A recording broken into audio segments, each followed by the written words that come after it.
Hello dear students, welcome to AC plus digital platform of advance engineering classes. और आप हैं इस बहुत ही शानदार से एसएससी जेई मेंस के सेशन में, जहां पर हम प्रैक्टिस कर रहे हैं गेट और आईईएस के लेवल से क्वेश्चन जो कि मेंस के अंदर एक्सपेक्टेड हैं। तो चलिए स्टार्ट करते हैं सेशन को। जैसा कि आप देख पा रहे हैं, today we are going to discuss environmental engineering.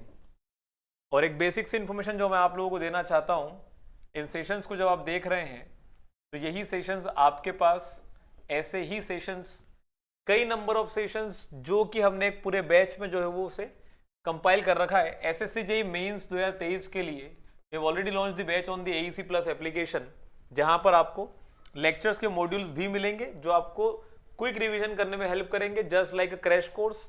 आपको टेस्ट सीरीज भी मिल रही होगी, साथ में you will be getting the practice sessions जहां पर गेट और आईएएस लेवल के क्वेश्चंस प्रैक्टिस कराए जा रहे होंगे विद द अप्रोच की कैसे इन्हें सॉल्व किया जाता है, और सारे ही सेशंस की PDF.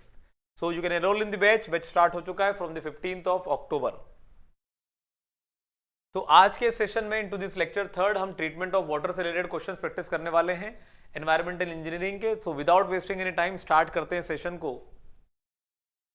The very first question that we have, which of the following statements is or are true in relation to the term detention period in a settling tank?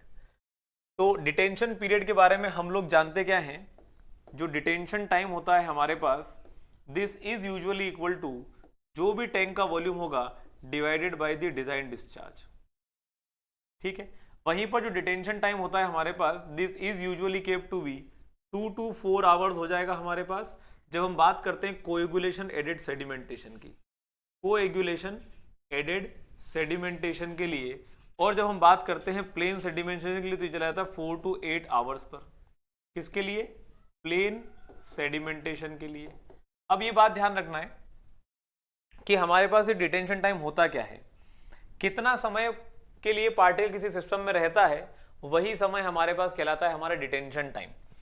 So it may be determined by introducing a dye in the inlet and timing its appearance at the outlet। तो कितना समय से inlet से outlet में जाने में लगा, वो जो समय है वही डिटेंशन टाइम बनेगा, कह सकते हैं बिल्कुल, क्योंकि कितने समय के लिए पार्टिकल, डाई भी एक पार्टिकल का ही रूप है, कितने समय के लिए सिस्टम में रहता है वही हमारे लिए क्या कहलाएगा, हमारा detention time. Greater the detention period greater the efficiency of the removal of settleable matter. कारण क्या है उसका? क्योंकि if we talk about the settling velocity of particle, तो settling velocity of particle हमारे पास जो है, अगर हमें टाइम ज्यादा मिलेगा, हमें अगर टाइम ज्यादा मिलेगा तो हमारे पास ज्यादा समय है उस पार्टिकल को नीचे आने के लिए। So even if the settling velocity is low, हमारे पास एफिशिएंसी तब भी क्या मिल जाएगी, ज्यादा मिल जाएगी। अगर हमारे पास सेटलिंग वेलोसिटी कम है, बहुत लंबा समय है, तब भी छोटे छोटे पार्टिकल भी नीचे बैठ जाएंगे तो एफिशिएंसी ज्यादा मिलेगी। तो ये वाला पॉइंट भी हमारे लिए कहीं ना कहीं सही जाता है। It is a time taken for any unit of water to pass through the settling basin. तो एग्जैक्टली उसी पॉइंट को यहां डिफाइन कर रहे हैं, और this is the exact definition of the detention time. ये पॉइंट भी सही है। It is usually more than the flow through period. तो ये जो है वो डिफाइन होता है by the term referred as displacement efficiency. तो डिस्प्लेसमेंट एफिशिएंसी की जब हम बात करते हैं, तो डिस्प्लेसमेंट एफिशिएंसी के केस में ये हमारे पास होता है रेशियो, हमारा जो फ्लो थ्रू पीरियड है, जो फ्लो थ्रू पीरियड है with respect to the theoretical detention time. Theoretical detention time का रेशियो होता है। और हमारे पास ये जो वैल्यू है, इस वैल्यू को अगर देखा जाएगा, efficiency can never be greater than 100%, तो ये वाली वैल्यू डिटेंशन टाइम से बड़ी नहीं हो सकती। And usually this value ranges between 30 to 40%। तो it is usually more than the flow through period, ये गलत हो जाएगा। इफ दिस इज रॉन्ग तो only 1, 2 and 3 are going to be the correct answer. तो आंसर क्या बनेगा हमारे पास? हमारे पास this would come out to be, हमारे पास, अच्छा सेटलिंग टैंक के बारे में पूछा है, ओके फाइन, ठीक है, मैंने उल्टा बोल दिया। डिटेंशन टाइम तो फ्लो थ्रू पीरियड से ज्यादा ही होगा, तो ये बात सही है। It is usually more then the flow through period, तो डिटेंशन टाइम ज्यादा होगा। ये वाला पॉइंट जो है वो यहां पर हमने मिस कर दिया। तो यहां पर ये जो है, this is not wrong. Wrong इसलिए था क्योंकि फ्लो थ्रू पीरियड छोटा होता है डिटेंशन टाइम से, ये बात हमारे लिए सही है। तो फ्लो थ्रू पीरियड से ज्यादा बड़ा होता है डिटेंशन टाइम, ये भी सही है। So 1 2 3 and 4 this are all going to be correct. Answer क्या हो जाएगा? ए हमारा सही आंसर होना चाहिए। A is the correct answer. Which of the following treatments will be indicated for a rural water supply from deep ground water source? Deep ground water source है तो यहां पर जरा समझो, आपके पास यहां पर कोई फ्लोटिंग मैटर नहीं होगा, कोई फ्लोटिंग मैटर नहीं होगा। इसके अलावा आपके पास यहां पर कोई भी आपके पास टर्बिडिटी नहीं होगी, टर्बिडिटी होने के चांसेस नहीं है। यहां पर होने के चांसेस हैं तो वो है आपके पास हो सकता है कुछ डिजॉल्व सॉलिड्स हो सकते हैं, ठीक है, या डिजॉल्व मिनरल्स हो सकते हैं, ठीक है, या फिर हमारे पास इसके अलावा कुछ हमारे पास पैथोजेंस की बात कर सकते हैं जो हमारे पास जो है किसी भी ऑर्गेनिक मैटर के प्रेजेंस के होने की वजह से हो सकते हैं। इसके अलावा हमारे पास यहां पर इफ यू टॉक अबाउट तो इसके अंदर ऑक्सीजन की कमी हो सकती है। तो हमारे पास ये वाली चीजें बिल्कुल हो सकती है, ये वाली डेफिशिएंसी बिल्कुल हो सकती है, ये नहीं हो सकते। तो सेडिमेंटेशन कराने की जरूरत है नहीं क्योंकि ना फ्लोटिंग मैटर है, ना टर्बिडिटी, ना सेडिमेंट पार्टिकल है, कुछ भी नहीं है, तो ये कराने की जरूरत पड़ेगी नहीं। एलम डोसेज किस लिए कराया था? टर्बिडिटी के लिए कराया जाता है, टर्बिडिटी के लिए कोएगुलेशन कराया जाता है, तो उसकी जरूरत पड़ेगी नहीं। तो this should not be the correct answer. अच्छा, पोटेशियम परमैंगनेट का यूज कर सकते हैं अगर हमारे पास कोई कॉलेरा कॉजिंग माइक्रोसोम्स होते हैं, तो पोटेशियम परमैंगनेट का यूज किया जा सकता है, it is an oxidising agent. तो हमारे पास कुछ मिनरल्स को भी ऑक्सीडाइज करने की एबिलिटी रखते हैं जो कि हमारे पास प्रेजेंट हो सकते हैं, और साथ में हमारे पास जो है वो हमारे बैक्टीरिया को मारने के लिए काम आ सकता है। Bleaching powder application, bleaching powder is always use for the purpose of killing microsome, और किसी भी पानी का यूज करने से पहले उसमें से बैक्टीरिया के लिए ट्रीटमेंट तो कर ही देना चाहिए so that the water become safe. तो 3 और 4 हमारे लिए सही आंसर आना चाहिए, जो है वो सी निकल कर आ जाएगा। अगला क्वेश्चन पूछा है हमसे, in a water treatment plant dissolved iron and manganese can be removed from the water by, कैसे रिमूव कर सकते हैं? तो देखो, एक हमारे पास यहां पर कॉमन नेम आ रहा है एरेशन, तो एरेशन को समझते हैं। एरेशन हमारे पास एक इंटीमेट कांटेक्ट लाना होता है पानी का एयर के साथ, जिसकी वजह से हम क्या निकाल सकें, डिसॉल्व्ड गैसेस हम रिमूव कर सकें, यहां से हम साथ में डिसॉल्व्ड मिनरल्स रिमूव कर सकें, हम यहां पर वॉलेटाइल सब्सटेंसेस को यहां से जो है वो रिमूव कर सकें, और हमारे पास इसके अलावा इफ यू टॉक अबाउट तो जितने भी फिनोलिक कंपाउंड्स हैं हम उनको भी यहां से रिमूव कर सकें। और बात करते हैं डिसॉल्व्ड ऑर्गेनिक मैटर का, हम जो है वो डीकंपोजिशन हम क्या कर सकें, स्पीड अप कर सकें, इसलिए हमें जरूरत पड़ती है एरेशन की। अब इसमें जरा एक प्रोसेस समझना, डिसॉल्व्ड मिनरल्स को ऑक्सीडाइज कराने की एबिलिटी रखता है एरेशन। तो हमारे पास फॉर एग्जांपल अगर बात कर लेते हैं, एग्जांपल के तौर पे Fe2+ या फिर Mn2+, तो इनका जब एरेशन कराएंगे तो इनका एरेशन कराने पर दे change into the case of Fe3+ और साथ में Mn3+। हमारे पास यहां पर अगर हम बात करें तो ये हमारे पास जो है ये बनते हैं क्या, प्रेसिपिटेट फॉर्म। क्या बनते हैं? ये प्रेसिपिटेट फॉर्म बनते हैं, और प्रेसिपिटेट फॉर्म बनते हैं अपने आप, डायरेक्टली ऑक्सीजन के प्रेजेंस में आने से इनका अपने आप प्रेसिपिटेशन फॉर्म बनना चालू हो जाता है, और they start depositing, they start settling, ये जो है वो सेटल करना चालू कर देते हैं। तो हमारे पास अगर हमें ट्रीटमेंट प्लांट में वाटर के ट्रीटमेंट के दौरान डिसॉल्व्ड आयरन और मैंगनीज को रिमूव करना है, तो एरेशन तो करा ही रहे हो, साथ में अपने आप इनका पार्टिकल रिमूवल हो जाता है। तो एरेशन करा के ये रिएक्ट करके किसी और दूसरे रूप में चेंज नहीं होते, प्रेसिपिटेट बन के नीचे बैठते हैं। तो aeration and sedimentation will be the correct answer. अच्छा, इनके साथ प्रेसिपिटेट बन के नीचे बैठने का काम है, आपस में सब चिपकते नहीं है, तो फ्लोकुलेशन वाला आंसर होगा नहीं। कोएगुलेशन में हमारे पास कुछ चीज रिएक्ट करके हमारे पास किसी और चीज को आपस में कंबाइन करने की एबिलिटी, न्यूट्रलाइजिंग की एबिलिटी नहीं रख रही, तो ये भी होगा नहीं। सिर्फ aeration will not do, answer क्या हो जाएगा, D is the correct answer. अगला सवाल पूछा है, the effective size of sand and its uniformity coefficient are the usual specified parameters for sand filter in slow sand filter as compare to rapid sand filter. क्या होता है? तो देखो slow sand filter की बात करते हैं। स्लो सैंड फिल्टर और रैपिड सैंड फिल्टर में, स्लो सैंड फिल्टर में जो रेट ऑफ फिल्ट्रेशन है वो हमारे पास कम होता है, इसीलिए इसे स्लो सैंड फिल्टर बोला जाता है, which is usually equal to 100 to 300 litres per metre square per hour के बराबर। Where is in case of rapid sand filter जो रेट ऑफ फिल्ट्रेशन है वो हमारे पास ज्यादा होता है, और वो ज्यादा क्यों हो, ज्यादा कितना होता है? इट इज नियरली अबाउट हमारे पास 3000 टू हम कह सकते हैं let us make it as 200, तो this would be much more appropriate. 3000 to 6000 litres per metre square per hour के बराबर।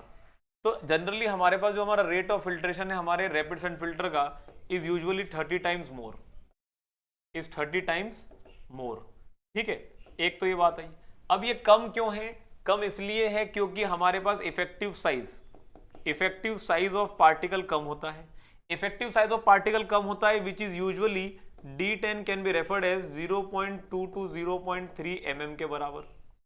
और यहां पर ज्यादा बड़ा क्यों होता है, ज्यादा रेट ऑफ फिल्ट्रेशन होता है क्योंकि इफेक्टिव साइज बड़ी होती है। तो इफेक्टिव साइज यहां पर हमारे पास nearly comes out to be 0.35 to 0.55 mm के बराबर। और इफेक्टिव साइज बड़ी या छोटी होने की वजह से इनके वॉइड्स पे फर्क पड़ता है। तो इनका वॉइड्स का जो साइज है वो हमारे पास छोटा होता है और यहाँ पर वॉइड्स का साइज बड़ा होता है। इसकी वजह से हमारे पास यहाँ पर इफ यू टॉक अबाउट तो हमारा ज्यादा रेट से फिल्ट्रेशन होता है। If you talk about the case of uniformity coefficient तो कितने ज्यादा बेहतर तरीके से हमारे पास यहाँ पर ग्रेडेशन है, तो इसका यूनिफॉर्मिटी कोएफिशिएंट जो होता है, ठीक है, यूनिफॉर्मिटी कोएफिशिएंट जो होता है इज नियरली अबाउट हमारे पास हमारा स्लो सैंड फिल्टर का ज्यादा होगा विच इज इक्वल टू 1.823 के बराबर, और रैपिड सैंड फिल्टर का थोड़ा कम होगा which is equal to uniformity equal to 1.3 to 1.7 के बराबर। तो हमारे पास यूनिफॉर्मिटी कोएफिशिएंट हमारे स्लो सैंड फिल्टर का ज्यादा है एज कंपेयर टू दिस, और साइज जो है वो छोटी है। तो ES is less but UC is more, A would be the correct answer. Answer क्या हो जाएगा? A सही हो जाएगा। इन द प्लॉट हमारे पास in the plot of residual chlorine versus chlorine dose applied shown in the above figure the curve will not have any double O मतलब 0,0 point, because क्यों नहीं होगा ये 0,0 पॉइंट क्यों नहीं होगा? क्योंकि आपको ये समझने की जरूरत है कि जैसे ही Cl2 को पानी में ऐड करा जाता है तो Cl2 पानी में जाने के बाद इसका जो मेन पर्पस होता है वो होता है बैक्टीरिया को मारना, बैक्टीरिया की किलिंग। लेकिन इस तक पहुंचने से पहले व्हाट हैपेंस इज हमारे पास सबसे पहले जैसे ही क्लोरीन पानी के अंदर जाता है it has a power of oxidising, तो ऑक्सीडाइजिंग के टाइम पे हमारे पास मिनरल्स अट्रैक्ट्स इट, मिनरल इसको अट्रैक्ट करके अपने आप को ऑक्सीडाइज कर लेते हैं। तो जैसे ही पानी में डालोगे सबसे पहले मिनरल अपने आप को ऑक्सीडाइज करेंगे, सबसे पहले मिनरल इसे दबोच लेते हैं और अपने आप को ऑक्सीडाइज करा लेते हैं। तो हमारे पास जैसे डाला ये दिखता ही नहीं है, it goes on consuming, it goes on completely consuming, oxidise करने में यूज हो जाता है। और फिर कुछ समय के बाद जब sufficient amount of oxidisation is completed, फिर उसके बाद हमारे पास जो है वो बनना चालू होता है रेसिडुअल क्लोरीन बनना चालू होता है। एक बार रेसिडुअल क्लोरीन बनना चालू होता है उसके बाद हमारे पास क्योंकि अमोनिया इज प्रेजेंट देयर, तो हमारे पास अमोनिया की वजह से the chlorine is not able to kill bacteria, और फिर हमारे पास जो है वो हमारा ऑर्गेनिक मैटर और हमारा माइक्रो ऑर्गेनिज्म गेट्स ऑक्सीडाइज्ड। तो इस टाइम पे हमारे पास हमारा जो है वो क्लोरीन का डोज धीरे धीरे कम होना चालू, मतलब क्लोरीन का रेसिडुअल क्लोरीन कम होना चालू होता है, और फिर अचानक से ब्लैक पॉइंट क्लोरीनेशन के बाद ये बढ़ना चालू करता है जहां पर हमारे पास रेसिडुअल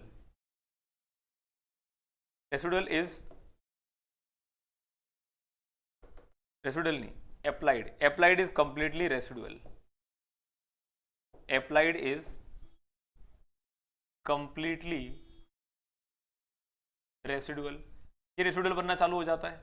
तो हमारे पास क्या यहां पर ये जो हमने प्लॉटिंग 0,0 से चालू नहीं करी, क्या इसलिए है कि एक्सपेरिमेंटल एरर है? बिल्कुल गलत। क्या क्लोरीन एटमॉस्फेयर में चला जाएगा? नहीं। Chlorine escapes into the atmosphere कब? हमारे पास after very long time, after very long time, जब हमारे पास ये कंज्यूमर तक पहुंचता है तब ये ऐसा काम होता है कि सर्टेन अमाउंट ऑफ ऑक्सीजन हमारे पास, अगर क्लोरीन ज्यादा है तो थोड़े टाइम के अंदर अपने आप ऑक्सीडाइज होकर सिस्टम में खत्म हो जाएगा। Chlorine required some contact time. Contact time required का मतलब होता है कि उतने समय के बाद चालू नहीं होगा। आपने जैसे क्लोरीन डाला ये रिएक्ट करना चालू कर देगा, ऐसा नहीं कि पड़ा रहेगा फिर रिएक्ट करना चालू करेगा, तो ऐसा नहीं होता।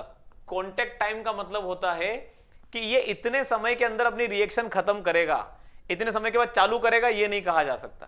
Chlorine is consume for disinfection. हमारे पास क्लोरीन का डिसइंफेक्शन के लिए कंज्यूमशन चालू नहीं हुआ है। Chlorine is not consume for disinfection, यहां पर लिखा होना चाहिए था chlorine is consume for oxidation. अगर ऑक्सीडेशन होता तो this would have been most correct answer. Answer इनमें से एक भी सही नहीं है। मोस्ट रिलेटेबल या मोस्ट नियरेस्ट आंसर डी है, तो डी को मार्क करा जा सकता है। ठीक है, क्लियर है बात? आगे बढ़ते हैं। तो यहां पर इसके लिए क्या होना चाहिए था? इसके होना चाहिए था ऑक्सीडेशन के लिए, इसके मिनरल्स के लिए, ऑक्सीडेशन ऑफ मिनरल्स के लिए। ठीक है, चलिए आगे बात करते हैं। A rural water supply scheme serves a population of 10,000 at the rate of 50 liters per capita per day. For the chlorine dose of 2 ppm, the required amount of bleaching powder with 20% away chlorine will be. तो हमारे पास अगर हमें पता है कि हम कितना chlorine dosage कर रहे हैं, हमारे पास कितना क्लोरीन डोज हम कर रहे हैं और कितना क्लोरीन अप्लाई हो रहा है, तो उस पर जरा विचार कर लेते हैं। A rural water supply scheme serves a population of this much, और पर लीटर इतना है, और इतना हमारे पास जो है वो क्वांटिटी जा रही है। तो चलिए ठीक है, कैलकुलेट करना चालू करते हैं इसे। हमारे पास इतने litres per capita per day पानी ट्रीट होना है, तो टोटल वाटर कितना ट्रीट होगा जरा देखिएगा आप। Total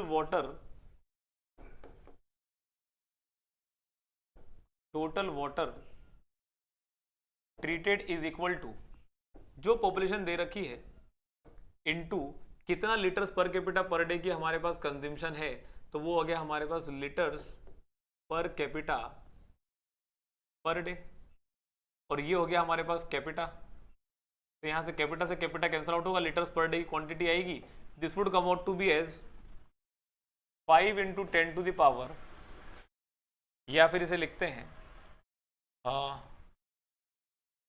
500 × 10⁻³ litres per day.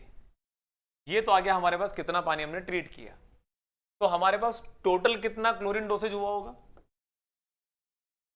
Total chlorine dosage कितना हुआ होगा पूरे दिन भर में? तो that can be referred as, हमारे पास 2 mg पर लीटर, हर एक लीटर में इतना हुआ, 2 ppm दे रखा है, तो कितना हो जाएगा? That is going to be 5000 × 10⁻³ 500 × 10⁻³ litres per day के बराबर। तो लीटर से लीटर जाएगा, बचेगा mg पर डे। तो 500 × 2 कम्स आउट टू 1000। 1000 का मतलब ये होता है हमारे पास 10⁶, और 10⁶ milligram comes out to be how much? 1 kg per day के बराबर। 1 kg पर डे के बराबर का हमारे पास कंजम्पशन हुआ। अब पूछा है required amount of bleaching powder with 20% available chlorine will be, कितना होगा? तो एक कॉन्सेप्ट पता होना चाहिए कि आपके पास जो आपका ब्लीचिंग पाउडर का डोसेज होता है, सॉरी आपका Cl2 का जो डोसेज होता है, that is equal to bleaching powder dosage into percentage Cl2 ability. ये एक तो पता होना चाहिए। तो क्लोरीन की अवेलेबल क्लोरीन कितना? 20% है। आपको क्लोरीन डोसेज चाहिए कितना? 1 kg का। तो 1 kg की आपकी रिक्वायरमेंट है। आप यहां पर कितना डालेंगे कि आपके पास जो है 20% की अवेलेबिलिटी वाला, मतलब 2/10 वाला,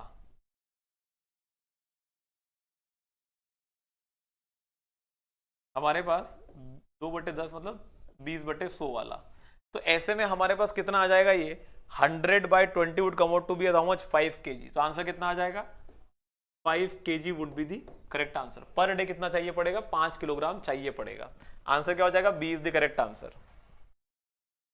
अगला क्वेश्चन पूछा है हमसे, the raw water entering an ideal horizontal settling tank, the raw water entering an ideal horizontal settling tank contains following types of particles. Particle 1 type है, पार्टिकल 2 टाइप है, इनकी settling velocity metres per hour में दे रखी है और concentration mg पर litre में दे रखा है। तो इतने इतने अलग अलग टाइप के अलग अलग साइज के पार्टिकल है, अलग अलग उनकी कॉन्सेंट्रेशन और उनकी सेटलिंग वेलोसिटी अलग अलग है। पूछा है when the surface overflow rate of the settling tank is 3 metre cube per metre square per hour, the concentration of the particles in the settled water will be. The concentration of the particles in the settled water will be क्या होगा?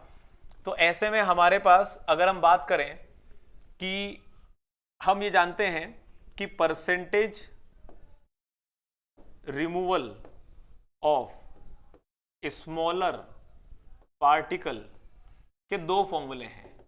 एक formula बनता है particle की size, किसी भी ith particle की size का dia with respect to concern size of particle का डाया का स्क्वायर,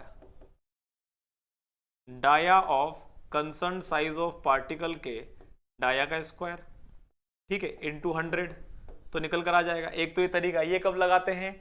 जब हमारे पास डाया क्या हो, dia of particle less than 0.1 mm हो, तब ये लगेगा। अगर नहीं तो हमारे पास this can be referred as settling velocity of ith particle divided by settling velocity of surface overflow rate. Settling velocity मतलब सरफेस ओवरफ्लो रेट कह दो उसे आप, सरफेस ओवरफ्लो रेट, ठीक है, और इनटू 100 कर दो। तो अभी यहां पर हमारे पास पार्टिकल के साइज के बारे में कोई इंफॉर्मेशन नहीं है, लेकिन हाँ सरफेस ओवरफ्लो रेट दे रखा है which is equal to 3 metre cube per metre square per hour, which can be referred as 3 metre per hour. तो अगर हमें ये पता है कि हमारे पास सरफेस ओवरफ्लो रेट कितना है, तो हर वो पार्टिकल की वेलोसिटी जो सरफेस ओवरफ्लो रेट से ज्यादा है, वो सारे के सारे पार्टिकल हमारे कंसर्न साइज ऑफ पार्टिकल के बैठने से पहले नीचे बैठ जाएंगे। तो हर वो पार्टिकल जो कंसर्न साइज ऑफ पार्टिकल के साइज से छोटा है, उसके 100% रिमूव होने के चांसेस नहीं है। तो हमारे पास ये जो पार्टिकल 1 है, इसकी settling velocity is equal to हमारे पास settling velocity of the concern size of particle. तो ये तो हमारे पास होगा 100% रिमूव्ड। अब बात आती है पार्टिकल टाइप 2 जिसकी सेटलिंग वेलोसिटी 1/1 है, तो इसका कितना कॉन्सेंट्रेशन रिमूव होगा? तो हमारे पास इसका परसेंटेज रिमूवल अगर देखना चाहूं तो ये बनेगा इसी की पार्टिकल से इसी की velocity divided by settling velocity into 100 करेंगे, तो ये बनेगा हमारे पास 33.33% के बराबर। कितना बनेगा? 33.33% के बराबर। और इतने ही पार्टिकल बैठ पाएंगे। तो अगर इनका पहले से 300 का कॉन्सेंट्रेशन है, तो 300 इंटू अगर मैं 33.33% करने जाऊं डिवाइडेड बाय 100, तो ये बनेगा मेरे पास कितना? 100 mg पर लीटर रिमूव्ड। कितना? 100 mg पर लीटर रिमूव निकल कर आएगा। ये पूरे रिमूव होंगे और ये 100 mg पर लीटर रिमूव होगा, तो टोटल कितना रिमूवल हो जाएगा? 300 mg पर लीटर। आंसर क्या आ जाएगा? C is going to be the correct answer. ये क्या हुआ? ये 200 कैसे आएगा? The concentration of the particles in settled water will be. अच्छा, सेटल्ड वाटर पूछा है, ओके फाइन, ठीक है, सेटल्ड वाटर पूछा है, particles in the settled water will B. तो रिमूव कितना हो गया हमारे पास? 500 में से 300 रिमूव हो गया। तो चलो ठीक है, यहां पे देख लो, हमारे पास removed equal to total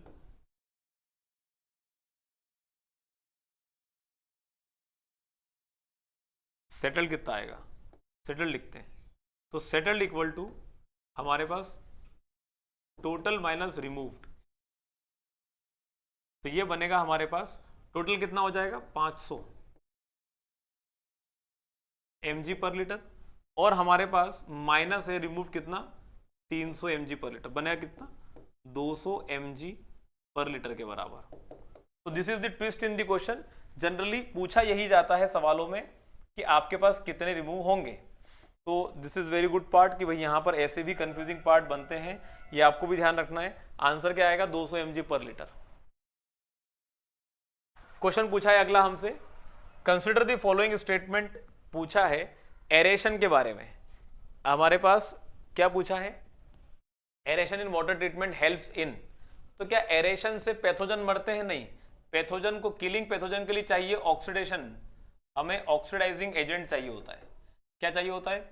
oxidising या तो एजेंट चाहिए होगा, या हमें बॉइलिंग करनी पड़ेगी, या हमें यूवी रेज लगेगी। इनके अलावा किसी और तरीके से हम बैक्टीरिया नहीं मार सकते। तो ये बात होगी। करेक्टिंग पीएच वाली चीज नहीं होगी। क्यों नहीं होगी करेक्टिंग पीएच? क्योंकि हमारे पास एरेशन की वजह से, एरेशन ओनली क्या करेगा?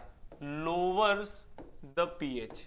ये सिर्फ पीएच को कम कर सकता है और कुछ नहीं कर सकता, करेक्ट नहीं कर सकता। करेक्ट का मतलब होता है बढ़ाना घटाना दोनों। ये सिर्फ क्या कर सकता है? Only lowers the pH. Precipitating dissolved iron and manganese, अभी हमने देखा बिल्कुल करता है। Expelling excess CO2 and H2, dissolve gases बाहर निकालेगा, बिल्कुल करता है। एक्सपेलिंग वोलेटाइल सॉइल्स, बिल्कुल बाहर निकालता है। ये सब तीनों करता है। तो 3, 4, 5 ये आंसर सही होना चाहिए। B should be the correct answer. ये आपको जो है वो अभी हम लोगों ने पढ़ा वहीं से रिलेट करता है। चलिए आगे बढ़े, क्वेश्चन पढ़िएगा जरा।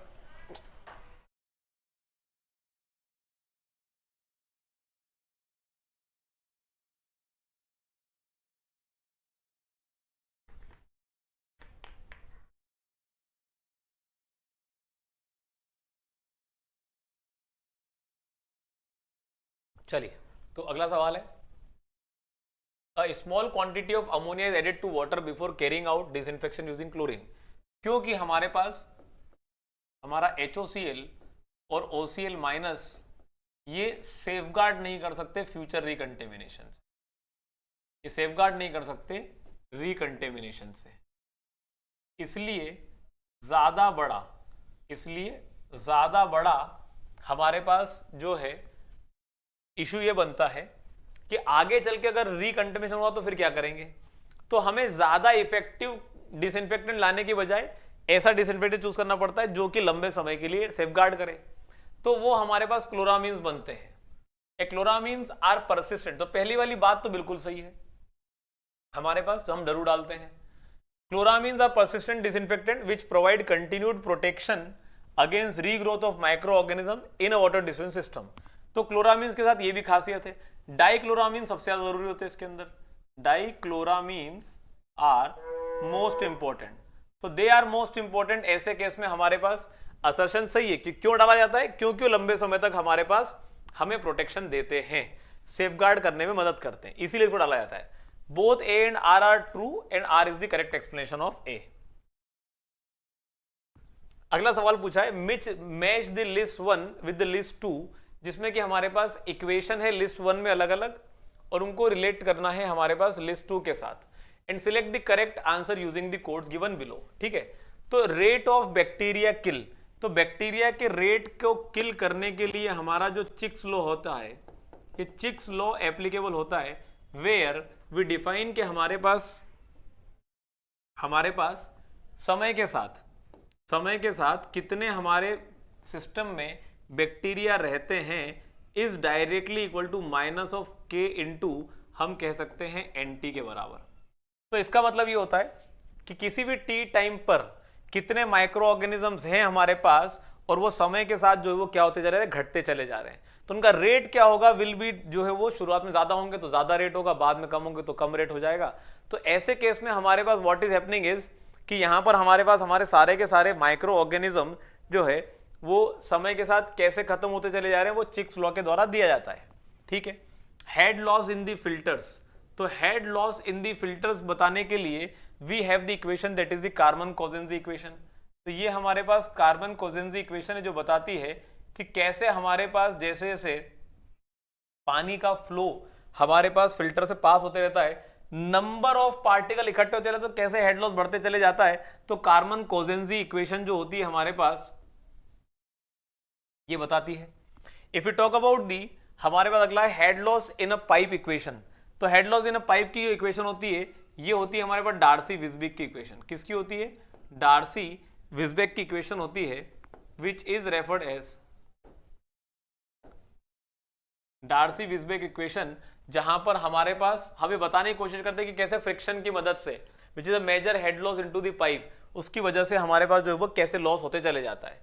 और वहीं पर भी बात करें डिस्क्रीट पार्टिकल सेटलिंग की, तो ये स्टोक्स ने दिया था और ये स्टोक्स लॉ कहलाता है, और ये स्टोक्स लॉ कहलाता है, where the settling velocity is equal to, हमारे पास कह सकते हैं g minus 1 G D square upon 18 mu के बराबर। ठीक है, चलिए आगे बात करते हैं। तो हमारे पास यहां पर a के लिए हो जाएगा 4, a would equal to 4, Darcy Weisbach equation के लिए 2 हो जाएगा, a के लिए 4, 2 के लिए 2, a के लिए 4, 2 के लिए 2। देखो ये अपने आप आपको पता चल जाते हैं कि कहां पर गलत जा रहे हैं। सब कुछ नहीं भी पता होगा तो भी you will be able to answer it. C का हो जाएगा 1 और डी का हो जाएगा हमारे पास 3 के बराबर। तो अगला सवाल पूछा है हमसे, ट्रीटमेंट प्रोसेसेस हैं अलग अलग और उनमें से क्या क्या मैटर रिमूव होता है, तो select the correct answer using the code given below. अब जरा देखो, आप उल्टी तरह से सोचते हैं, पहले डिसॉल्व गैसेस कहां कहां पे रिमूव होती है, तो डिसॉल्व गैसेस हमारे पास एरेशन में रिमूव होती है, बिल्कुल सही बात है। इसके अलावा डिसॉल्व गैसेस कहां रिमूव हो सकती है, प्लेन सेडिमेंटेशन में कुछ भी नहीं होता है इसके साथ, कोएगुलेशन सेडिमेंटेशन में कुछ भी नहीं होता, फिल्ट्रेशन में कुछ भी नहीं होता, बाकी किसी प्रोसेस के अंदर डिसॉल्व गैसेस रिमूव करने का कोई क्राइटेरिया नहीं होता। So the best process that we have is dissolve gases के लिए वो कहां पर है, एरेशन के लिए। If you talk about the dissolve solids, तो डिसॉल्व सॉलिड्स को हम हमारे पास जो मिनरल्स होते हैं, सॉलिड्स होते हैं, क्या इनको एरेशन में रिमूव करा सकते हैं, बिल्कुल करा सकते हैं। एरेशन के अलावा if you go into the plain sedimentation, तो वहां कोई डिसॉल्व सॉलिड रिमूव नहीं होते। कोएगुलेशन प्रोसेस के अंदर सिर्फ टर्बिडिटी रिमूव हो रही है, कोई डिसॉल्व सॉलिड रिमूव नहीं हो रहा वहां पर। हाँ, एल्कलिनिटी रिएक्ट कर लेती है but we are not considering it to be. ऐसे में हमारे पास अगर बात करें तो डिसॉल्व सॉलिड्स का अगर ट्रीटमेंट और कहीं पर देखा जाए तो हमारे पास फिल्ट्रेशन में, फिल्ट्रेशन के दौरान कुछ डिसॉल्व सॉलिड रिमूव हो जाते हैं। हमारे पास some dissolve solids are being getting removed, या डिसॉल्व मिनरल्स की बात कर लेते हैं तो वो हमारे पास रिमूव होते हैं क्लोरीनेशन के टाइम पे। इसके अलावा जो डिसॉल्व सॉलिड्स होते हैं वो हमारे पास हमारे लाइम एंड सोडा या फिर सॉफ्टनिंग प्रोसेस लिखता हूं, तो सॉफ्टनिंग प्रोसेस में रिमूव बिल्कुल होते हैं, सॉफ्टनिंग प्रोसेस में बिल्कुल रिमूव होते हैं। और अगर पूछा जाए suspended solid with specific gravity more than 1, तो मोर देन 1 की स्पेसिफिक ग्रेविटी वाले पार्टिकल को हम कहां पर बिठाने की कोशिश करते हैं, सेडिमेंटेशन में बिठाने की कोशिश करते हैं। सिर्फ एक ही तरीका है, सेडिमेंटेशन में बिठाया जा सकता है। जिनकी स्पेसिफिक ग्रेविटी 1 से ज्यादा होती है वो सब के सब सेडिमेंटेशन बिठाते हैं, जो नीचे नहीं बैठ पाते, जिनकी स्पेसिफिक ग्रेविटी कम होती है, पार्टिकल साइज अभी भी अच्छा खासा है but specific gravity is less than 1, उनको हम कोएगुलेशन की मदद से निकालते हैं। फ्लोटिंग सॉलिड्स को जनरली हमारे पास कहां पर रिमूव कराया जाता है, स्क्रीन्स में रिमूव कराया जाता है, ठीक है।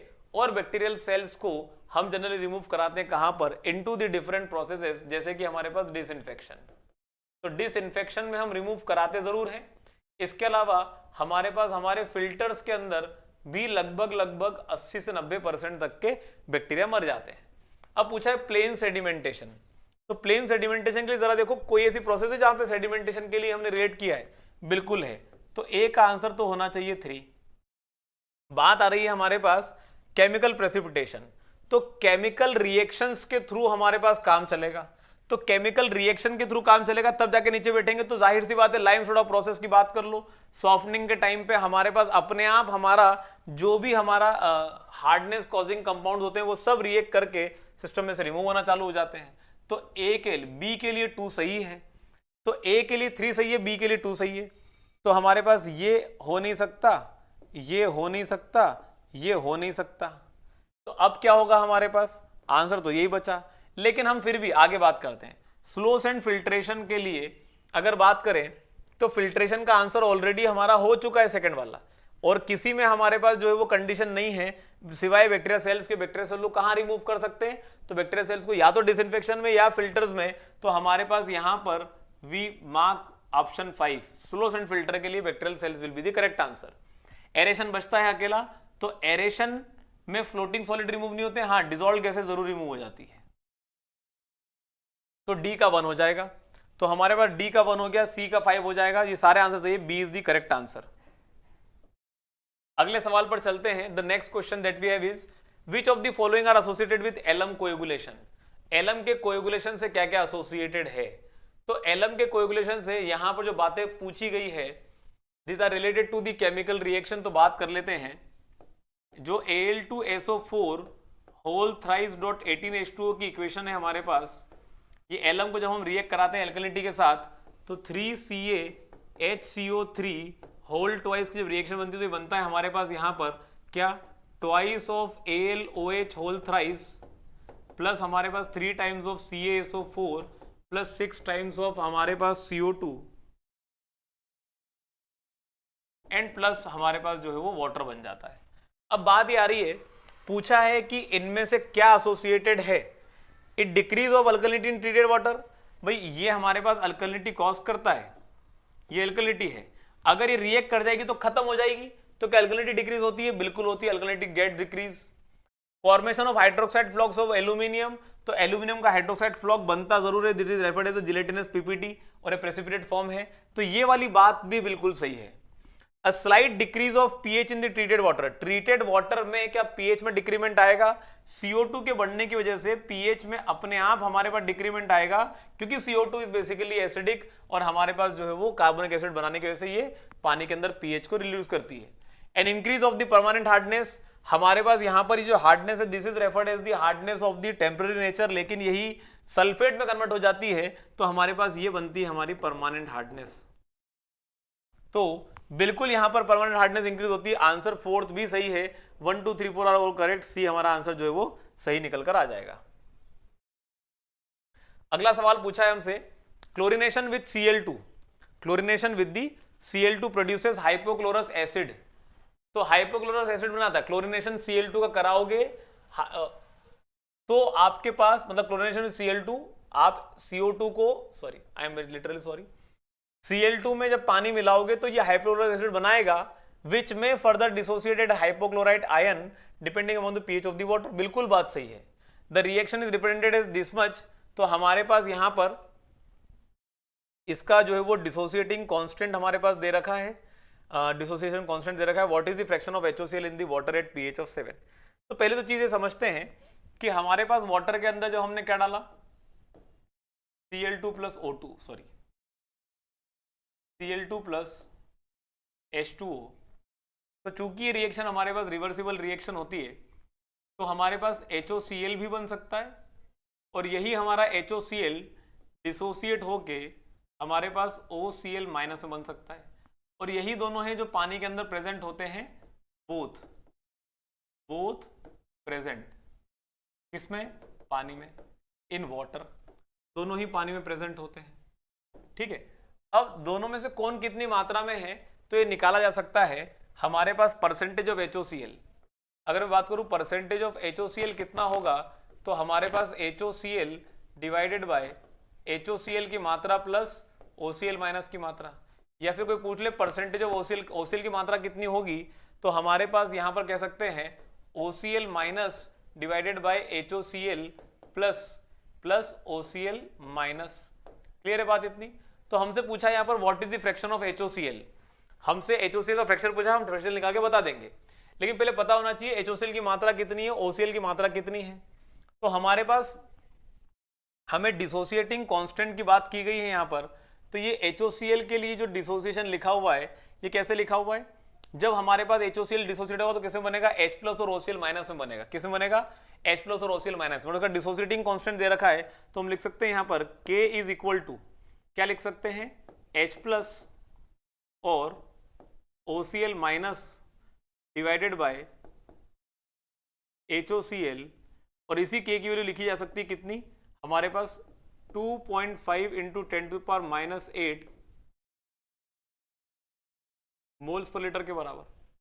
चूंकि हमारे पास HOCl का डिसोसिएशन है तो considering the quantity of HOCl टू भी हमारे पास इक्वल टू 1, तो इक्वेशन बनती है हमारे पास K is equal to H plus ion concentration into OCl minus, हमारे पास जो है वो अभी क्वांटिटी नहीं पता है, तो हमारे पास यहां पर what we can represent it as, हमारे पास OCl माइनस की मात्रा OCl minus which is divided by 1 equal to 2.5 into 10⁻⁸ moles per litre. तो अगर मैं ये कहूं कि if I am able to calculate the concentration of H plus ion concentration, या दोनों में से कोई भी एक, तो हम उस पर विचार कर सकते हैं। लेकिन OCl माइनस निकालने के लिए मुझे H प्लस की ज़्यादा जरूरत पड़ेगी, और H प्लस के लिए मुझे दे रखा है कि pH जो है पानी का 7 है। अगर pH का पानी 7 होता तो H प्लस आयन कॉन्सेंट्रेशन कितने होते हैं? हमारे पास ये बनता है 10⁻⁻7 moles per litre into OCl minus का कॉन्सेंट्रेशन इक्वल टू 2.5 इंटू 10⁻⁸। ठीक है, तो ये जब इधर जाएगा तो ये इधर जाएगा, तो ये बन जाएगा इसमें प्लस में। तो हमारे पास ये वाली क्वांटिटी बन जाएगी कितनी, जरा देखो आप, आपके पास बनेगा OCl माइनस की मात्रा बन जाएगी अब आपके पास कितनी, that would come out to be as, ये बनेगा हमारे पास इधर जाएगा तो ये बनेगा 10⁻7, तो 0.25 कम्स आउट टू बी 0.25 के बराबर। अब हमसे पूछा है HOCl का परसेंटेज, तो HOCl का परसेंटेज पूछा है, तो HOCl परसेंटेज पूछा है, तो क्या बन जाएगा ये, HOCl की मात्रा ली हमने 1 के बराबर, HOCl की मात्रा ली 1 के बराबर, और OCl माइनस लिया 0.25 के बराबर, तो ये बनेगा 1/1.25, तो ये बनेगा कितना 0.8। परसेंटेज में निकालना है तो इंटू 100 भी कर सकते हैं, आंसर आ जाएगा 80% के बराबर। तो 80% मात्रा HOCl की है और हमारे पास 20% मात्रा OCl माइनस की है। आंसर क्या आ जाएगा यहाँ से, B is going to be the correct answer. क्या आंसर आ जाएगा, B हमारा सही आंसर निकल कर आ जाएगा। अगला देखते हैं, what is the predominating coagulation mechanism for raw water having high turbidity and high alkalinity. देखो ये चीज समझ में आनी चाहिए कि हमारे पास जब हम जैसे ही कोएगुलेशन प्रोसेस कराने की कोशिश करते हैं, इनिशियली क्या होता है, हमारे पास हमारे पार्टिकल्स के ऊपर नेगेटिव प्रोटेक्टिव चार्ज होता है, जिससे वो पूरे सिस्टम में फैले हुए होते हैं, which is referred as basically the stability of this ions. तो इनके पास इनका जो है वो जीटा पोटेंशियल क्या होता है, इनके पास इनका अच्छा खासा होता है, इनका जीटा पोटेंशियल ज्यादा होता है, तो ये दूर दूर होते हैं, इनके अंदर स्टेबिलिटी भी अच्छी खासी होती है। क्या होती है इनके अंदर, स्टेबिलिटी भी अच्छी खासी होती है, और ये हमारे पास दूर दूर भागते हैं, डिस्टेंट पार्टिकल्स होते हैं। तो हमें कोएगुलेशन के टाइम पे क्या करना पड़ता है, हम जब हम इसका कोएगुलेशन करेंगे तो कोएगुलेशन के बाद हमारे पास हमारा पर्पस होगा, इनका जो जीटा पोटेंशियल होता है, ये जीटा पोटेंशियल को हम क्या कर दें, रिड्यूस करा दें। जैसे ही रिड्यूस कराएंगे particle will be able to come close to each other, आपस में एक दूसरे के पास आने की कोशिश करेंगे। जब आपस में एक दूसरे के पास आने की कोशिश करेंगे तो सबसे पहले क्या होगा, आयनिक लेयर कंप्रेशन। आयनिक लेयर कंप्रेशन जैसे ही पास आना चालू करेंगे तो जो आयनिक लेयर बनी, जो जीटा पोटेंशियल, धीरे धीरे हमारे पास कम होता चला जाएगा। जैसे ही हमारे पास ये कम हो रहा होगा, फिर हमारे पास पार्टिकल आपस में चिपकना चालू होंगे। जैसे ही चिपकना चालू होंगे, कांटेक्ट बनेगा तो चार्ज न्यूट्रलाइजेशन होगा, this is the second stage. हमारे पास इतना होने पर अब इसे पार्टिकल आपस में पास आए और चिपकना चालू किए हैं, लेकिन थोड़े टाइम के अंदर when particles all come together और सब एक दूसरे के साथ चिपक कर नीचे बैठना चालू करते हैं, they increase in the size, तो हमारे पास ये वाली साइज बनती है, ये this is the third condition that we have. और जैसे जैसे नीचे आते हैं so they start combining with the other flocs, और ऐसे बेसिकली कहा जा रहा है क्या, इंटर पार्टिकल ब्रीचिंग। अब बात ये आ रही है कि हमारे पास जब हाई टर्बिडिटी और हाई अल्कलिनिटी हो तब मैकेनिज्म कौन सा चलेगा। तो देखो दो कंडीशन है, जब आपके पास यहां पर हाई टर्बिडिटी हो और हाई अल्कलिनिटी हो, हाई अल्कलिनिटी हो, तो आप अल्कलिनिटी को ध्यान में रखते हुए जो एलम का डोज है वो आप ज्यादा रखते हो, ताकि आपके पास ज्यादा प्रेसिपिटेट बन जाए, हाई टर्बिडिटी रिमूव हो जाए। अगर आपके पास हाई टर्बिडिटी है और आपके पास लो अल्कलिनिटी है, तो आप यहां पर जो है वो एल्कलिनिटी को बढ़ाने की कोशिश करते हो। क्या करते हो, एल्कलिनिटी को इंक्रीज करते हो। तो एल्कलिनिटी, आप एल्कलिनिटी को इंक्रीज करते हो और एलम डोज को उतना ही रखते हो। आई बात समझ में, जितना कि हमारे पास रिक्वायर्ड है। तो एलम डोज ज्यादा ही रखा जाएगा, एल्कलिनिटी को बढ़ाया जाएगा लो अल्कलिनिटी है तो ताकि हमारे पास एलम का डोज ज्यादा मिले और हाई टर्बिडिटी रिमूव हो जाए। अगर हमारे पास सिचुएशन है कि टर्बिडिटी लो है, there is low turbidity and high alkalinity, चूंकि एल्कलिनिटी भी हमारे पास एक इंप्योरिटी का रूप है, will be keeping high alum dose, हम एलम का डोज हाई रखेंगे और अलग से टर्बिडिटी ऐड कराएंगे in some amount which is into the form of bentonite clay. इन बेंटोनाइट क्ले के रूप में हम ऐड करेंगे, सो दैट हमारे पास ज्यादा से ज्यादा जो है वो पार्टिकल रिमूव हो सके। कम पार्टिकल हैं तो प्रॉपरली हमारे पास जो है वो इन्हीं के फ्लॉक बनना चालू हो जाएंगे, मतलब नहीं निकलेगा। टर्बिडिटी और एल्कलिनिटी का, सॉरी एलम और एल्कलिनिटी का रिएक्ट होके इन्हीं के फ्लो बनना चालू हो जाएंगे, तो हमें ज्यादा थोड़े से अमाउंट में बेंटोनाइट के लिए डालना पड़ रहा है। If you talk about the case of low turbidity and low alkalinity, तो लो टर्बिडिटी लो एल्कलिनिटी में दोनों चीजों को ऐड करा जाता है। एलम भी ज्यादा डाला जाएगा हमारे पास, हम यहां पर एल्कलिनिटी भी बढ़ाएंगे और साथ में हम यहां पर जो है वो क्ले टर्बिडिटी को भी बढ़ाएंगे। क्या करेंगे? टर्बिडिटी को भी बढ़ाएंगे।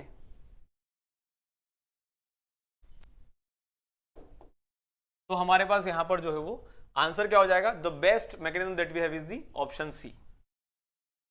अगला क्वेश्चन है हमारे पास, कंसिडर द फॉलोइंग स्टेटमेंट्स। ये कुछ स्टेटमेंट्स है हमारे पास, इनको फॉलो करना है। So in the water treatment the addition of chlorine inactivates, जैसे पानी में क्लोरीन डाला, the addition of chlorine inactivates the cells of pathogenic bacteria through. कैसे ये इनएक्टिवेट करता है? तो क्या ये बिल्कुल सही है? बिल्कुल सही है।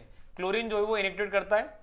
Penetration of the chlorine species through the cell walls, इनकी सेल की परमेबिलिटी को चेंज कर देना, चेंजिंग ऑल्टरिंग परमेबिलिटी। तो ये बात बिल्कुल सही है, चेंजिंग या हमारे पास परमिएबिलिटी को, परमिएबिलिटी ऑफ सेल्स, तो ये बिल्कुल सही बात है। Suffocation of the cell, cell का सफोकेशन नहीं होता, cell have their own mechanism of breathing, इनका जो है वो रेस्पिरेशन का अपना तरीका है, तो ये कोई तरीका नहीं होता कि आप सफोकेट कर देंगे केमिकल डालकर। Reaction of the chlorine species with the enzyme system of the cells, बिल्कुल हमारे पास जो है वो एंजाइम के साथ ये रिएक्ट करना चालू कर देता है। और इसके अलावा एक और भी तरीका होता है कि हमारे पास destroying cell wall, destroying cell wall, ये हमारे पास जो है वो कब होता है? जब या तो हमारे पास ज्यादा मात्रा में ऑक्सीडाइजिंग एजेंट डाला गया हो, या फिर हमारे पास ऑक्सीडाइजिंग एजेंट की पावर इतनी ज्यादा हो। एग्जांपल के तौर पे बात कर लो, जैसे कि ओजोन हो गया, तो ozone has a very good oxidising power, तो वो सेल वॉल को डिस्ट्रॉय कर देता है पूरी तरीके से, ऑर्गेनिक मैटर तक को हमारे पास ऑक्सीडाइज करने की एबिलिटी रखता है। तो पहला वाला भी सही है, तीसरा वाला भी सही है, 1 and 3 should be the correct. तो कहां ऑप्शन ये रहा, D should be the correct answer. अगला सवाल पूछा गया हमसे, in a water treatment the optimum time of flocculation is usually given as 30 minutes. ठीक है, this is correct, last session में पढ़ा था हमने। In case the time of flocculation is increase beyond this value, अगर इससे ज्यादा हो गया तो देन द फ्लॉक्स विल। जरा पहले ही समझना कि जो फ्लोकुलेशन प्रोसेस है हमारे पास, जो फ्लोक्यूलेशन प्रोसेस है हमारे पास, इस फ्लोकुलेशन प्रोसेस में होता क्या है? पहली बात तो स्लो मिक्सिंग होती है, एक तो स्लो मिक्सिंग होती है और इसमें जो है वो टाइम काफी ज्यादा लगता है। तो ऐसे में क्या होता है, जब पार्टिकल हमारे पास पहले से ऐसे पार्टिकल होते हैं, जब ये आपस में आके चिपकना चालू करते हैं, तो what do they do is they start accumulating with each other, और ऐसे में सर्टेन अमाउंट ऑफ सॉलिड्स हमारे पास जब पास आते हैं तो कुछ मात्रा में वॉइड्स छूटना चालू कर देते हैं। अगर हमारे पास ये लंबे समय तक करते रहे, ये अभी की सिचुएशन है, कुछ वॉइड्स छूट जाएंगे, कुछ वॉइड्स हमारे पास छूट जाएंगे, ये अभी की सिचुएशन। लेकिन साइज अच्छी खासी बड़ी हो जाती है, पार्टिकल बड़े हो जाते हैं, पार्टिकल भारी हो जाते हैं तो नीचे बैठ जाते हैं। लेकिन अगर लंबे समय तक चलता रहा, so what is going to happen, किसी के भी साथ एक हमारे पास जो है वो बड़े से ब्लॉक के साथ ब्रीचिंग हो जाएगी, फिर इसकी बड़ी ब्लॉक ब्रीचिंग हो जाएगी, फिर बड़ी ब्रीचिंग हो जाएगी। And if this voids start coming out to be of larger size, तो फिर हमारे पास अंदर ही अंदर जो है वो क्या होना चाहिए, एयर के ट्रैपिंग होने के चांसेस बढ़ जाएंगे, जिससे कि हमारे पास सेडिमेंटेशन में इनका प्रॉपर सेटलमेंट नहीं हो पाएगा।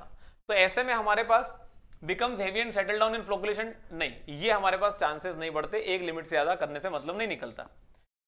और breakup and defeat the purpose of flocculation, नहीं, ब्रेकअप कब होगा? ब्रेकअप तब होगा हमारे पास only when G is increased, जब G को बढ़ाएंगे तभी ब्रेकअप हो सकता है। स्टिक टू दी पेडल, तो ये हमारे पास ऑलवेज, ये हमेशा होता है कुछ लिमिट तक, बट इससे हमें कोई समस्या नहीं होती। तो ना ये आंसर होगा ना ये आंसर होगा, B should be the correct answer. Entrapped air will float in the sedimentation tank, नीचे नहीं बैठेंगे। अगला सवाल पूछा है, break point chlorination ensures a residual of free available chlorine. तो ब्रेक पॉइंट क्लोरिनेशन के बाद जितना भी क्लोरीन डाला जाता है, वो सारा का सारा क्लोरीन सिस्टम में एज इट इज रहना चालू कर देता है, रिप्रेजेंटिंग रेसिडुअल क्लोरीन की मात्रा। बात बिल्कुल सही है, ये पहला वाला ऑप्शन जो है वो कंप्लीटली करेक्ट है। A super high chlorine dose inactivates the pathogens in a very short time. देखो यहां पर सबसे बड़ी दिक्कत ये है कि a super high chlorine dose inactivates the pathogens in a very short time। तो हमारे पास हो क्या रहा है, जब क्लोरीन का डोज ज्यादा होगा, क्लोरीन का डोज जब ज्यादा होगा तो हमारे पास वन सिंगल टाइम में हमारे पास जो है वो क्या होगा,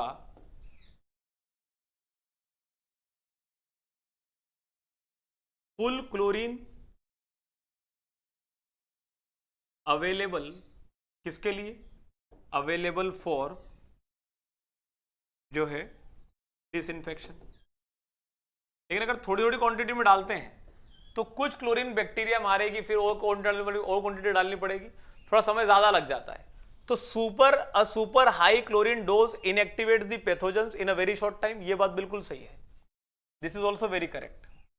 लेकिन break point chlorination ensures the residual of free available chlorine, इसको ये स्टेटमेंट जज नहीं, मतलब इंडिकेट नहीं कर पा रहा है कि जल्दी खत्म हो गया।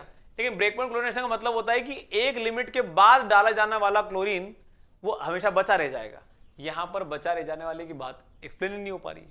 तो what do we do is, हमारे पास हमें असर्शन ए भी सही लग रहा है, रीजन सही भी लग रहा है, लेकिन रीजन मतलब जो रीजन है वो सही है लेकिन एक्सप्लेनेशन करेक्ट नहीं है। तो आंसर क्या होना चाहिए, B should be the correct answer. अगली बात करते हैं, which of the following operational problems relate to, इनमें से कौन सी ऑपरेशनल प्रॉब्लम रिलेट करती है to the functioning of rapid gravity filter. तो देखो रैपिड ग्रेविटी फिल्टर के अंदर व्हाट यूजुअली हैपेंस इज, हमारे पास जो है सारी की सारी इंप्यूरिटी अंदर चली जाती है, अंदर चली जाती है तो अंदर हमारे पास खुले एटमॉस्फेयर में फिल्टर के होने की वजह से मड बॉल फॉर्मेशन होता है, जिसको हम रिमूव कराते हैं बैकवॉश के टाइम के, जिसको हम रिमूव कराते हैं बैकवॉश के टाइम पे by the addition of KOH into the water. Negative head हमारे पास क्रिएट होता है किसकी वजह से, due to air binding, due to air binding की वजह से, और एयर बाइंडिंग की वजह से हमारे पास नेगेटिव हेड मतलब क्रिएट होना चालू हो जाता है, तो इसकी वजह से हमारे पास पानी आगे नहीं बढ़ पाता। इंक्रस्टेशन ऑफ मीडिया, जो हमारे पास हमारा जो फिल्ट्रेशन प्रोसेस होती है, इस फिल्ट्रेशन प्रोसेस के अंदर व्हाट यूजुअली हैपेंस इज, जितना भी हमारे पास फ्लॉक होता है वो फ्लॉक्स हमारे पास क्या होना चालू करता है, पानी के अंदर तक आना चालू करता है, अंदर तक आना चालू करता है। तो उसमें क्या होता है हमारे पास, वो धीरे धीरे डिपोजिशन होना चालू होगा, तो इंक्रस्टेशन भी होगा मीडिया का, ये बात भी सही है, ये तीनों पॉइंट सही है। हमारे पास inadequate media comprising filter bed, तो हमारे पास व्हाट इज हैपनिंग इज, हमें बहुत ज्यादा जो है वो जल्दी हमारा पूरा का पूरा मीडिया जो है वो फिल हो जाता है इंप्यूरिटीज के साथ। तो ऐसे में हमारे पास इनएडिक्वेट मीडिया कम पड़ जाता है, ये हमारे पास, this is also correct, 1 3 4 5 should be correct. Sludge bulking हमारे पास एक हमारे एक्टिवेटेड स्लज प्रोसेस का जो है वो प्रॉब्लम है, तो वो ऑपरेशनल ट्रबल हमारे रैपिड ग्रेविटी फिल्टर से नहीं है। आंसर क्या हो जाएगा, 1 3 4 5, तो 1 3 4 5 should be correct answer. A क्या हो जाएगा, A should be the correct answer. अगला सवाल पूछा है, rapid sand filters consisting of carefully sieved sand जो टॉप पे रखी है, on top of a bed of gravel, gravel के ऊपर रखी है, ठीक है, will only filter particles larger than its pore size, ठीक है। तो देखो अगर हमारे पास ये हमारे फिल्टर है, तो ये इनकी पोर साइज है जो इनके अंदर दिखाई दे रही है आपको। तो पोर साइज के अंदर अगर कोई पार्टिकल आके बैठ गया, तो अब पोर साइज से बड़े पार्टिकल हमारे पास यहां से निकल नहीं पाएंगे, लेकिन अगर इन्होंने पाथ रोक दिया तो छोटे छोटे पार्टिकल भी हमारे पास रुकना चालू हो सकते हैं। तो ये बात ध्यान रखिएगा कि ये पार्टिकल तो रुक गया, लेकिन इससे छोटे पार्टिकल को ये रोकना चालू कर देगा। तो ऐसे केस में हमारे पास rapid sand filter consisting of carefully sieved sand on top of a bed of gravel will only filter particle larger than in pore size, ये गलत हो जाएगा। पोर साइज से छोटी पार्टिकल को भी ये वाला फिल्टर जो है वो आसानी से जो है वो रोक सकता है। तो पहला वाला स्टेटमेंट गलत। अगर पहला वाला गलत है तो बाकी पढ़ने की जरूरत ही नहीं है, आंसर तो डी सही हो जाएगा। But let us go on to the second one. In addition to straining, particle को ऊपर रोकने की बजाय जब पार्टिकल अंदर जाते हैं तो फ्लॉक है, फ्लॉक, हमारे पास यहाँ पर पानी जो है वो कोएगुलेशन एडेड सेडिमेंटेशन से भी आ सकता है। तो जब इम्प्यूरिटीज अंदर जाएंगी और अंदर फ्लॉक हमारे पास अवेलेबल है, तो वो फ्लॉक को दूसरे फ्लॉक या फ्लॉक किसी दूसरे पार्टिकल को अपने ऊपर एड्सॉर्ब करा सकते हैं, तो एड्सॉर्प्शन भी होगा, बिल्कुल सही बात है। कंटिन्यूड फ्लोकुलेशन होगा, इकट्ठे होते चले जाएंगे, साइज बड़ी होती चली जाएगी, पूरा पूरा फिल्टर मीडियम चौक होना चालू कर देगा, तो ये भी सही है। और अगर इसके वजह से पानी का रेट स्लो हो जाएगा तो कुछ पार्टिकल जो नहीं बैठ पाते हैं वो खुद जाकर नीचे बैठ जाएंगे अपने आप, और ऐसे में हमारे पास कंप्लीट हमारा मैकेनिज्म कंप्लीट हो जाता है। तो स्टेटमेंट 1 गलत है लेकिन स्टेटमेंट 2 सही है। A is false but R is true. Answer क्या हो जाएगा यहां से? D should be the correct answer. अगला सवाल पूछा है हमसे, suspended as well as colloidal particles, हमारे पास suspended as well as colloidal particulates are removed from the water by addition of 25% alum dosage. तो देखो एलएम का डोसेज जो है वो हर बार फिक्स नहीं होता। एलएम का dose might range in between 10 to 30 mg पर लीटर, 10 से 30 mg पर लीटर के बीच में रेंज कर सकता है जब हम इसको पता करते हैं किससे? जार टेस्ट से। तो देखो दूसरा वाला स्टेटमेंट सही है, ऑप्टिमम डोसेज एलएम का क्या होगा वो जार टेस्ट से पता लगेगा। ऑप्टिमम क्यों बोलते हैं? क्योंकि कंडीशन पे डिपेंड करेगा, डिपेंड्स ऑन कंडीशन, कि भाई पानी की डिमांड क्या है हमारे पास, डिपेंड्स ऑन डिमांड, कि भाई पानी की डिमांड ज्यादा है तो ज्यादा बनेगा, कम है तो कम बनेगा। ऐसा नहीं होता कि आप बढ़ाते चले जाओ तो पानी जो है वो आपके पास ज्यादा बेहतर जो है वो रिमूवल करके देगा। तो ये वाली बात तो बिल्कुल सही है हमारे पास। और suspended as well as colloidal particulates are removed from water by addition of 25% alum dosage, not always. तो 25% एलएम डोसेज करना हो हमेशा, नॉट ऑलवेज। ये हमारे पास वेरी करेगा किसके बेसिस पे? Depending upon this. तो पहला वाला तो गलत हो गया, पहला वाला गलत हो गया हमारे पास, और हमारे पास दूसरा वाला सही हो जाएगा। तो आंसर क्या होना चाहिए? D should be the correct answer. अगला सवाल पूछा है, in a rectangular baffled channel, in a rectangular baffled channel it is easy to alter the G value. मतलब ये फ्लोकुलेशन वाले क्लेरी फ्लोकुलेटर वाले टैंक की बात चल रही है। It is easy to alter the G value, ठीक है। In a rectangular baffled channel, in a rectangular baffled channel the baffles are rigidly built and so cannot undergo any change। सबसे बड़ी दिक्कत ही ये है, जो रेक्टेंगुलर बेफल्ड चैनल होते हैं ये रिजिडली बिल्ड होते हैं तो can not be change, undergo any change. Yes true, ये बात तो बिल्कुल सही है।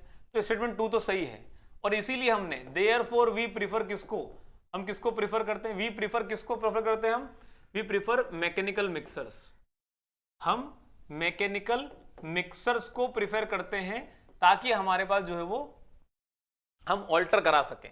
इन rectangular baffled channel it is easy to alter the G value. तो हमारे पास क्या ये बहुत आसान है जी वैल्यू को ऑल्टर करना? बिल्कुल गलत हो गया। जो यहां पर लिखा हुआ है कि हमारे पास रेक्टेंगुलर बेफल्ड चैनल में हम आसानी से इसको चेंज नहीं कर सकते, और यहां लिखा है कि आसान है चेंज करना, तो आसान तो बिल्कुल भी नहीं है। स्टेटमेंट 1 गलत हो जाएगा, स्टेटमेंट 2 सही हो जाएगा। Answer would be D. D के आंसर आ जाएगा हमारे पास, करेक्ट आंसर निकल कर आएगा, D is the correct answer. So dear students, ये था हमारा आज का सेशन जो कि अब हम पैकअप करते हैं, और आशा करता हूं आप लोगों को सब कुछ क्लियरली समझ में आ रहा होगा। You are able to answer, मुझसे पहले आप आंसर निकालने में जो है वो कारगर हो रहे होंगे कई बार इन सवालों में। इफ नॉट, धीरे धीरे आप उस लेवल पर आ जाओगे, because this is how we are basically trying to solve the questions, कि कैसे हमारे पास एग्जाम में हमें इनको सॉल्व करने की अप्रोच रखना है। तो मिलते हैं ऐसे ही अगले सेशन में। Till then good bye.